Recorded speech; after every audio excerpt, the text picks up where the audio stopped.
Suatu ketika di masa lalu, aku tidak ingin ada pertumpahan darah di tanah yang mulia ini, kata Raden Atmandaru padanya. Namun ayah tidak memberiku pilihan.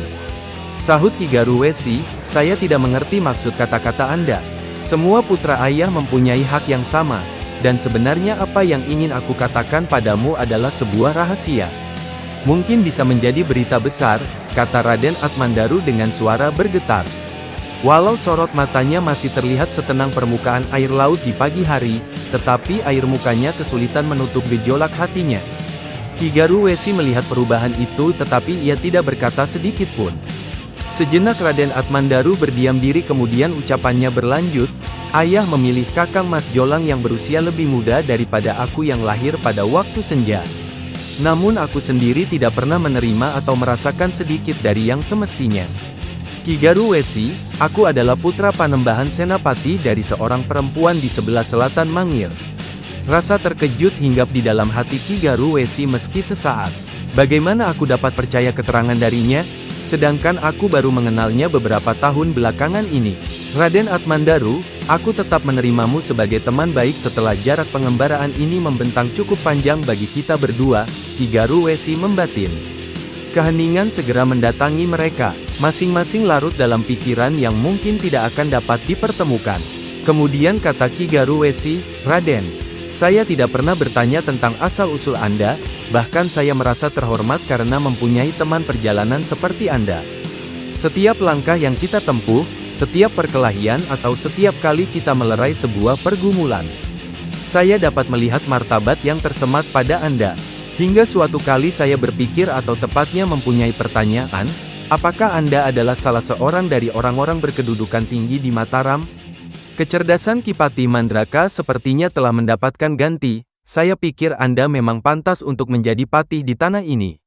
Berdua, ya, berdua, saya akan membantu dengan seluruh yang ada dalam diri ini agar Anda benar-benar berada pada kedudukan itu.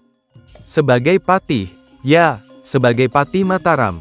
Namun, harapan itu telah beralih menuju ruang yang lebih besar. Ki Garuwesi harus mengulang janji ketika Raden Atmandaru mengangkat diri sebagai orang yang berkedudukan sama dengan Panembahan Hanyokrowati. Selintas kenangan itu memacu degup jantung Ki Garuwesi untuk mengerahkan segenap kepandaiannya.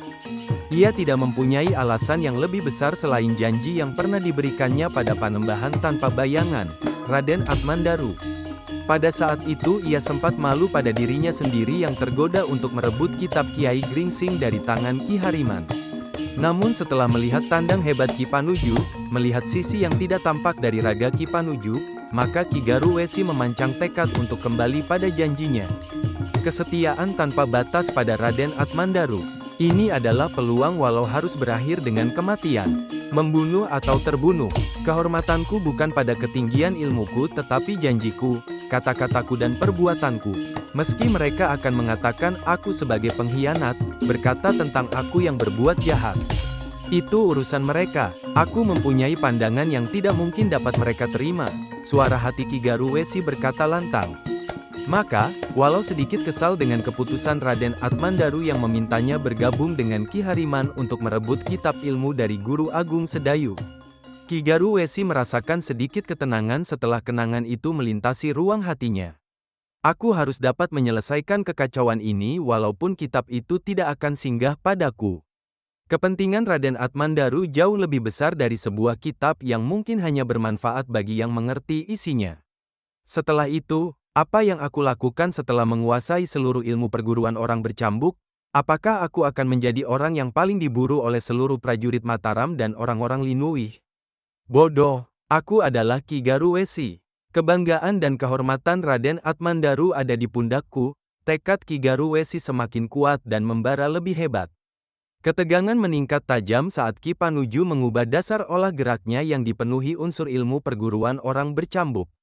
Ia tidak lagi terlihat seperti lurah prajurit yang berkelahi dengan ilmu bela diri yang diajarkan pada prajurit-prajurit Mataram. Dalam pandangan Ki Garuwesi, Ki Panuju kini tak ubahnya seperti murid pertama dari suatu padepokan. Sepertinya tidak ada lagi jalan keluar selain membunuh orang ini. Tentu saja itu sangat disayangkan karena prajurit ini memiliki kemampuan hebat. Tetapi jika aku tidak mengalahkannya, lalu apa yang harus aku perbuat? Ki Garuwesi menggeram. Pikirannya dipenuhi dengan kebulatan tekad untuk segera mengakhiri perlawanan Ki Panuju. Ia harus dapat melakukannya sebelum bala bantuan Jati Anom datang ke gelanggang perkelahian. Apabila ia mati dalam perang tanding melawan Ki Panuju, maka sebenarnya ia telah mengerti bahwa tidak akan ada orang yang kehilangan dirinya. Dan itu berarti tidak pernah ada kenangan atau segala sesuatu untuk mengingatnya sebagai orang yang pernah menjalani kehidupan. Tetapi jika ia dapat memenangkan pertarungan atau bahkan mengalahkan semua orang di situ, hasil akhir telah dapat diduga, penghargaan akan diberikan pada Ki Hariman yang berhasil membawa kitab Kiai Gringsing. Berpikir tentang itu, kemarahan dalam hatinya pun meledak lagi. Ki Garuwesi menelan seluruh rasa pahit, sedih, nelangsa lalu menggabungkan semua perasaannya menjadi satu kata. Marah. Namun ia telah memutuskan untuk tidak menjadikan orang lain sebagai tertuduh atau menganggapnya sebagai penyebab kemarahannya. Tidak, ini bukan tentang Raden Atmandaru atau kesalahanku memilih jalan hidup. Ini tentang kehormatan dan kepercayaan orang meski ia tidak pernah menganggap kehadiran dan keberadaanku. Geram hatinya makin memuncak. Lingkungan sekitar perkelahian seolah merasakan gelombang kemarahan Ki Garuwesi yang memancar dahsyat dari sela-sela jemari tangannya. Ia seperti menghisap seluruh kekuatan yang ada di sekitarnya. Ia merasa tenaganya semakin berlipat-lipat. Sial, lengking suara Ki Panuju memecah gelombang kemarahan yang mulai menebar di sekelilingnya. Dalam waktu itu, Ki Panuju tengah mengolah unsur yang diserapnya dari Ki Widura maupun barak prajurit sebelum angin panas menerpa pertahanannya. Perkembangan yang terjadi berikutnya adalah setiap langkah dari gerakan Ki Panuju menjadi landasan kuat yang mampu membatasi gerak laju lawannya. Ki Panuju berpacu dengan gelap yang seolah makin cepat merambat tanah Jati Anom. Semenjak perang tanding itu dimulai, Ki Panuju sebenarnya tidak bertarung sepenuh hati. Tiba-tiba ia merasa kehilangan sebuah pilar yang selama ini dijadikannya sandaran kokoh. Maka dari itu Ki Panuju, sepanjang pertempuran berlangsung dan di tengah-tengah kesibukannya memberikan aba-aba, terus-menerus mencari pilar itu di kedalaman hatinya. Aku hanya seorang prajurit, lalu siapakah mereka yang setiap hari bertemu dan bertukar kata denganku? Ki Panuju bertanya dalam hatinya. Mereka bukan patung atau orang-orang lemah, bahkan mereka adalah sumber kekuatanku selama ini. Tetapi mengapa saat ini aku hanya merasa seolah perkelahian ini hanya sebatas tugas seorang prajurit? Ia telah kembali, kecintaannya pada Jati Anom dan semua orang yang hidup di dalamnya telah kembali. Ketegasannya ketika melatih para penggembala dan kelembutannya saat berada di tengah sawah juga telah kembali. Beragam jenis ilmu perlahan melebur di setiap pembuluh darah dan berpencaran ke segala bagian yang teraliri oleh darah Ki Panuju. Pada saat kedua orang itu telah menemukan titik ledak yang menjadi alasan kuat untuk menopang pandangan hidup selama ini, maka mereka dengan keyakinan penuh telah meledakkannya. Perkelahian menjadi semakin sengit. Ki Garuwesi benar-benar menebar kengerian bagi lawan-lawannya yang masih dapat menyaksikan pertarungan mereka. Setiap kali ujung tangannya melewati batu sebesar kepala kerbau, maka yang terjadi adalah serpihan cadas turut terbang mengikuti arah kibasan tangan. Ki Panuju yang berkelahi tanpa senjata dapat merasakan kedahsyatan ilmu lawannya yang luar biasa. Benturan ilmu seolah tidak dirasakan oleh lawannya. Kadangkala Ki Panuju tiba-tiba merasakan seluruh kulit tangannya menjadi keras dan kaku. Seringkali ia harus menahan rasa nyeri walau mereka tidak sedang berbenturan.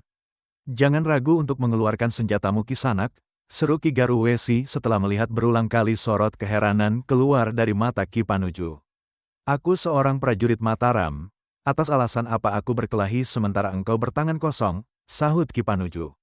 Itu memalukan, sudahlah Ki Lurah, ini bukan masalah memalukan atau tidak, tetapi apakah engkau dapat terus hidup atau di tempat inilah engkau akan dikenang, tukas Ki Garuwesi. Lalu ia menambahkan, itu pun jika mereka masih dan ingin mengingatmu. Di saat seperti itu, Ki Panuju tiba-tiba teringat sebuah ilmu yang dikabarkan telah dikuasai dengan baik oleh Agung Sedayu. Sejenis ilmu yang mungkin sama dengan milik Ki Garuwesi. Walau demikian, Ki Panuju tidak merasa sedikit ringan. Ia tidak ingin dihinggapi perasaan telah mengenali ilmu lawannya. Bahkan atas pertimbangan tertentu yang diputuskan secepat kilat, ia kemudian setuju dengan ucapan musuhnya bahwa kekerasan tidak dapat selamanya dilawan dengan kekerasan pula. Tetapi dalam waktu kurang dari sekejap mata, musuh Ki Panuju telah menghentak serangannya lebih dahsyat. Sambaran telapaknya dapat menyentuh bagian pundak Ki Panuju meski hanya sentuhan ringan tetapi berakibat luar biasa. Dorongan tenaga sakti yang keluar dari ujung jari Ki Garwesi mampu menghempas Ki Panuju hingga beberapa langkah surut.